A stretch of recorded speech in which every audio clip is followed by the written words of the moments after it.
Ciao Juventini of the world, my name is Giuseppe, welcome back on the channel. It's a sad day today, it's really a sad Tuesday, because today it will be, or it is already official when you will watch the video, that Paolo Montero will no longer be the coach of the Juventus next gen. On top of being a sad day, it's also an historical day for that second team project, because since the creation when it was still called Juventus Under 23, well, the management never took the decision to sack a coach in the middle of the season. It happens at the end of the season where the roads were split with a certain coach to try something else from the coach side, from the club side, but never in the middle of the season.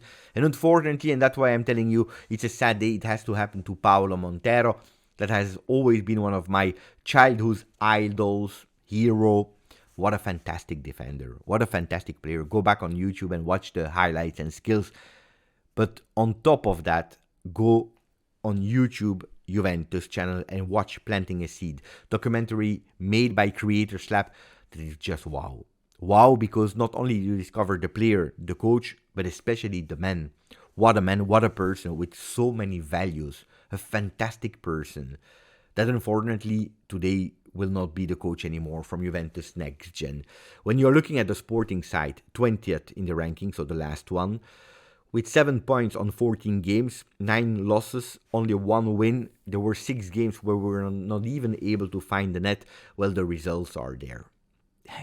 He said it himself. If I was not Paolo Montero, probably the club would have taken that decision way earlier. Juventus tried to postpone as much as they could, but the results are not going better. It's really a tough group. There are a lot of excuses if we want. A mercato that has not been done correctly, unfortunately.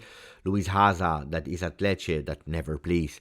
Unfortunately, he wanted a bigger challenge, probably a bit too big for him, but anyway, we didn't replace him correctly.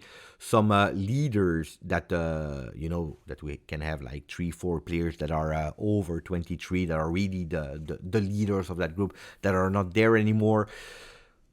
Some players that should have been there in that group that are not there. Good for them. Good for you, a first team. Savona, Mangula, Rui, because they are with the first team.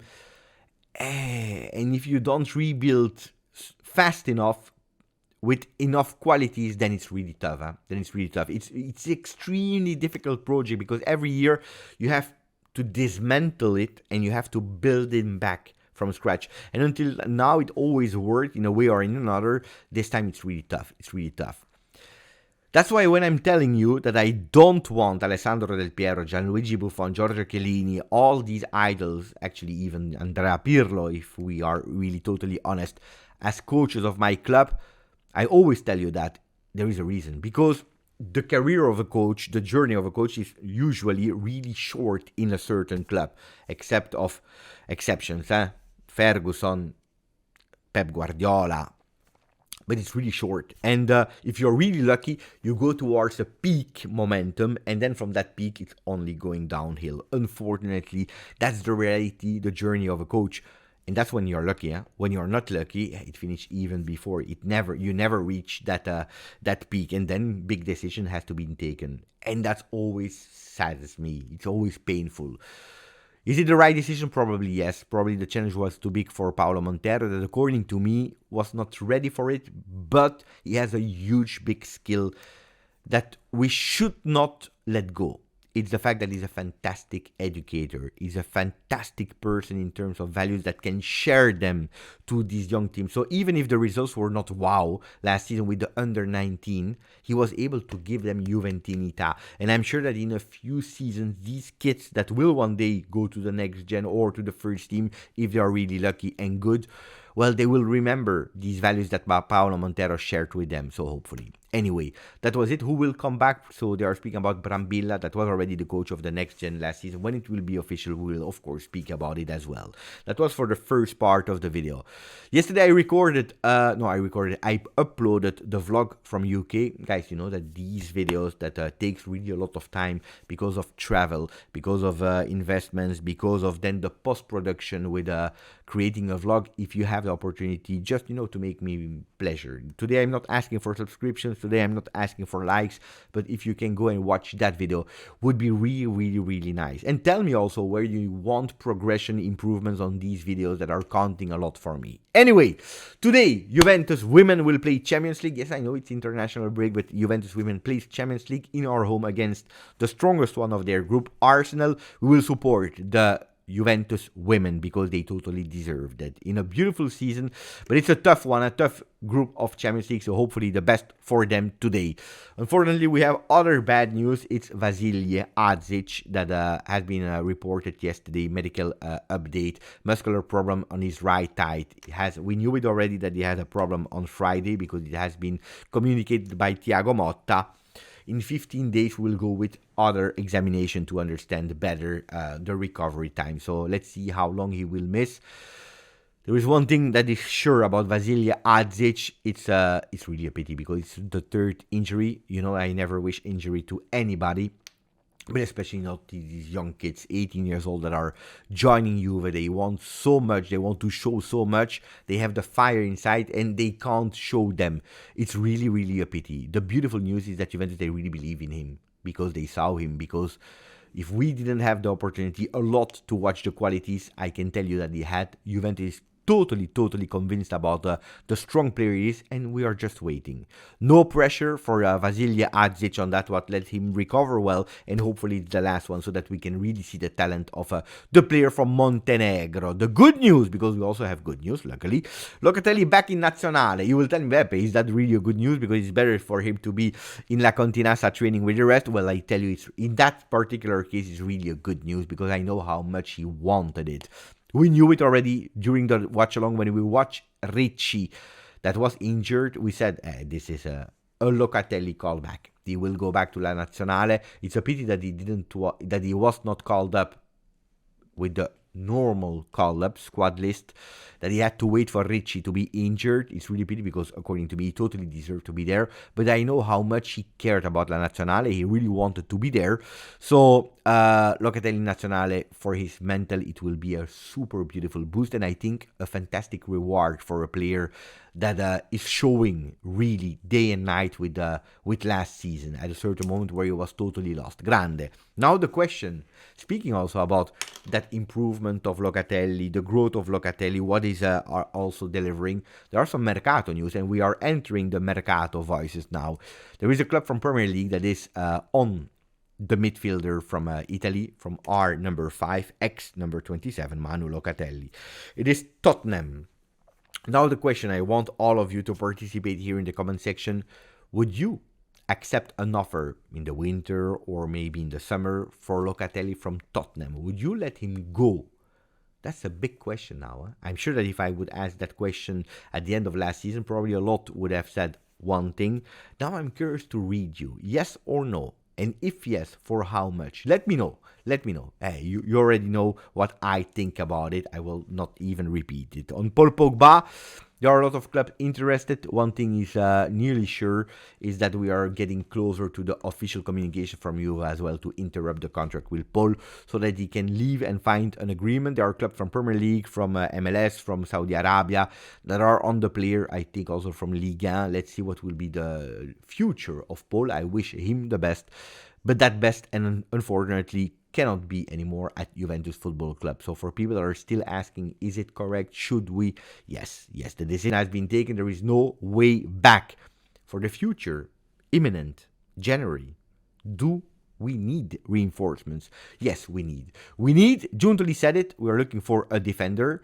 We didn't go yet at 100% for a player. We are still monitoring. But yes, we will go for a defender. But on top of that, we need also a second striker. We need a Vice Vlahovic, a person that can maybe do both. And the name that is really strong on Tuttosport today is the one of Zirkzee.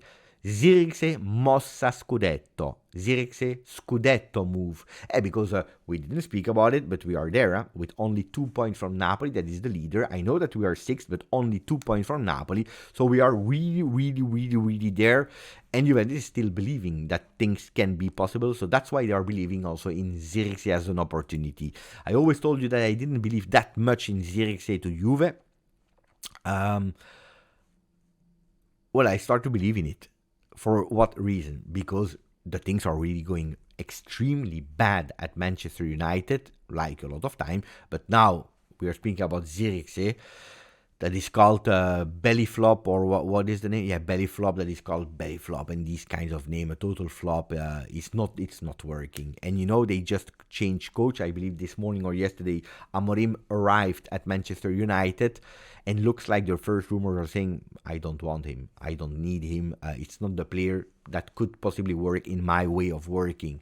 So they are really open because they don't want to lose the investment that they did to for 6 months to relaunch him somewhere, to show actually he didn't work at Manchester United. It's not the player that is bad. It's not that we did a bad move, but we can possibly resell him in the summer. So they would be open to loan him out for 6 months. He has not even a huge salary, so it can be okay for Juve. So Juve is on the Dutch player that we know it. Thiago Motta would already give his approval for. So do we start believing in Zirkzee to Juve? Bah. If I said no 2 weeks ago, guys, why not? You know why I said no the most? Because I said big investment. Amorim will be the new coach. He will test him. Probably it will be better at Manchester United. They will work on him. It looks like the coach doesn't want him. If he doesn't want him, what do you want? But you know who he wants, apparently? It's Danilo. It was a voice that was already circulating since a few days. I didn't speak about it. But looks like it's true, huh? Looks like it's true. He wants Danilo, maybe even in January. So maybe the discussions, Danilo to Manchester United, anticipating his leave in January, and Zirkzee opening the way to have a loan on him to make it easier, could be a possibility. Look, about Danilo, we saw the regression. We already spoke about it a long time. It's a player that, unfortunately, it's not a starter anymore of Juventus Football Club. He's suffering a lot. He's not doing well with Brazil. He lost the captaincy on the field because he's not playing that much. Respected by everyone at Juventus, but we see that he has difficulties in the game of Thiago Motta. Juventus will go for a defender, especially because Bremer is injured, because he lost this season. But that could be a move. So pay attention, because things are going towards United, Juve, United. There is another player offensively that Juventus is targeting, not for January, for the summer. So I repeat it again and again and again, not for January because he can't. But it is Jonathan David, where there will be a derby d'Italia between Juventus and Inter. So let's see who will be the strongest one of the player. We know it. There are also some English clubs. One of the dreams of Jonathan David is to play one day in Premier League without saying no to Italy. Look, it's a player, I told you, yes, only if it's not with Vlahovic. I don't see him playing with Vlahovic. I think they have a lot of same characteristics. I also don't see at the moment Jonathan David as the number one striker of Juve, but I see him together with another big name. So that's why I'm thinking if we go this January for a vice Vlahovic, let's see how long he can stay. Let's see how beautifully he will perform. If it's Zirkzee and Jonathan David at Juve would be a fantastic, beautiful duo. If you can sign permanently Zirkzee, but is Juventus in the possibility to go more than just a loan? That's the big discussion. I think that there are a lot of things. Osimhen would be a beautiful name, for example, but will it be possible or not? I don't know. We'll speak about it in a few months. We are there on the channel. Anyway, that was it for me for today's video. I hope you enjoyed it. During international break tomorrow, we have a guest on the channel. Today there will be probably another video this evening on the channel. So put the notification ring on because you will see some context. Anyway, grazie, forza, Juve.